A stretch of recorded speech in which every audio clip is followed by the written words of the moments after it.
Good evening. Hi, I'm Jeannie. I work in physical therapy, so I'm still in my scrubs.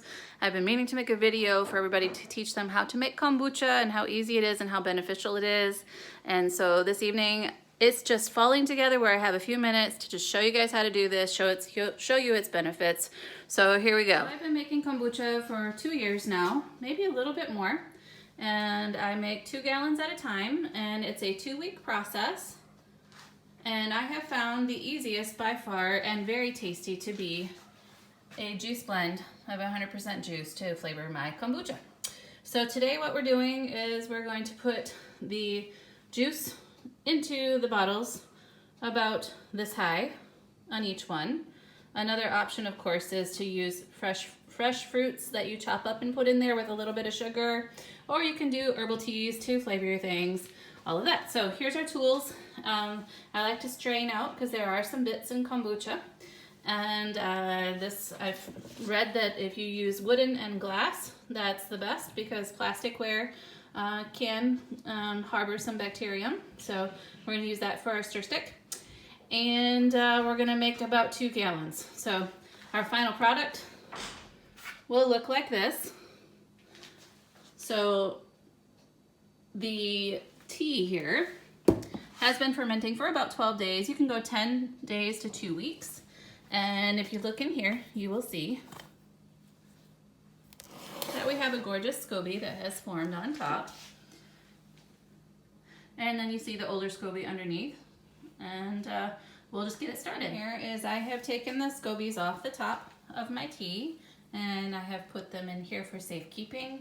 And I'm going to take 3 cups from my tea that's fermented and put it in here. That way I'll have a complete batch of starter. So you do the tea and you do the SCOBY and you add it to sweet tea as your starter. You have some extra SCOBYs that you don't need for your new batch, or if you just want to store them so that you can have them ready for a friend, you can stack them up with a little bit of tea and then cover them in the same manner with the cloth that lets the air in but keeps anything else out.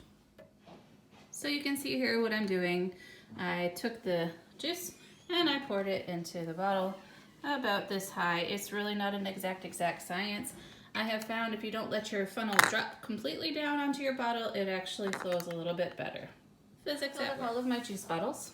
And then the next thing I'm going to do is take my strainer and I'm going to strain my 10 to 12 day fermented, I think mine's 12 or 13 day kombucha, here into this pitcher. You can drink kombucha at this stage right here, and you can tell it's ready when it goes from kind of darker tea to a little bit more clear and a lighter color. This is actually quite tasty. You'll be surprised there's actually kind of some floral flavors in it, even though there is no flowers in it. It's just gunpowder tea, a little bit of black tea, and sugar, and then the starter liquid with the SCOBY that I put in there. But if you want it to be even fruitier and have it have an amazing natural fizz, then this is what you do to it. Either this or some nice strong herbal tea with some chopped fruit in it, and half a teaspoon of sugar per big bottle. Okay, get the idea. We're gonna pour the strained kombucha into the bottle. And voila, the magic inside. As you can see, I am making some headway here. And I remember some of the questions that I had when I was making my first batches of kombucha. I wanted to know if it matters how high to fill up the tea. I have not found any difference between lower or higher. You can even make a half a bottle if you want to. What if I have not enough bottles and I don't feel like cleaning any more bottles? This kombucha will turn into very sour vinegar within 2 weeks. So you can make salad dressing out of it or use it for meat marinades or for whiskey sour. It's delicious. Sometimes I like to take my friend's smaller bottle at work, and I have 2 friends that really like ginger, so I use sushi ginger and some sugar in the smaller bottles sometimes. And of course, what you really want to do is make sure that nothing were to get into your jar, because this is where you're going to ferment and you don't want any a gnat or anything else, so I really should go ahead and cover this up. So here we go. I'm going to fill up these last 2. My preferred pot to use is the one that allows me to put 2 full gallons. But if you have soup in your pot, like I do right now, you can use a smaller pot. Put the same amount of tea, which is 12 tea bags for 2 gallons, or measure out 12 scant teaspoons of black tea. A lot of people are fussy, want to do organic teas. That's fine. I've found just as good. The main thing is don't make it too strong. Make sure you keep it right to that 12. So once it's boiling, I'll add the tea. I will let it time off for 15 minutes. And then I'll add in 1 3/4 cups sugar. The actual recipe calls for 2, but I found 1 3/4 runs it just fine. And then I will cover my pot of tea with plastic wrap and let it cool overnight. I found that to be the fastest way to, be sure my tea is very cool before I put it in with my probiotics. So today what we have is the Juicy Juice flavored mango kombucha. One of my very, very favorites though is to make a nice strong Tazo passion tea and add some small bits of apple. If you really like it extra sweet, you can add some stevia. However, it does cause it to bubble up and over a lot more and can even get to where it is like champagne and hits the ceiling, so be careful. So if you're wondering, in here you have your fermented tea. It has probiotics and it also has beneficial bacterium that are suited to my environment because they multiplied here and they faced up to whatever was flying through my air, and they have their own little immune systems. So there are those that say that this is actually an immune system tonic.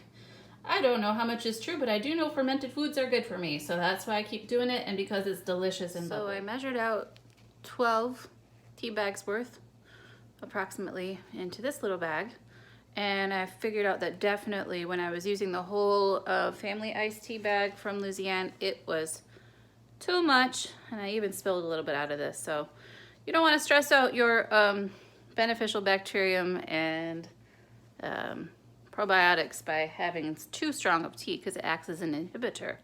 But remember, it has its own health benefits as well. Oh my goodness. All right. So this bottle had been opened and then reshut, so there's actually less fizz than usual, but you can see there's bubbles in there that are rising up, and it's delicious. So here's your kombucha. So my 2-gallon jars and my 1.5 cups of starter tea for my next batches are going to spend the night on the countertop while the tea cools. You may be wondering where I got my original starter batch, and I bought it directly off eBay for $8, and it has kept me going for 2 whole years. So in the morning, I'm gonna pour my cooled sweet tea in there, and then I'm gonna fish out a couple of scobies with clean hands and put half of the starter tea in that one and in that one. And then I'm going to rubber band this on top, and I will see it in 10 days to 12 days, whatever works. It's very forgiving.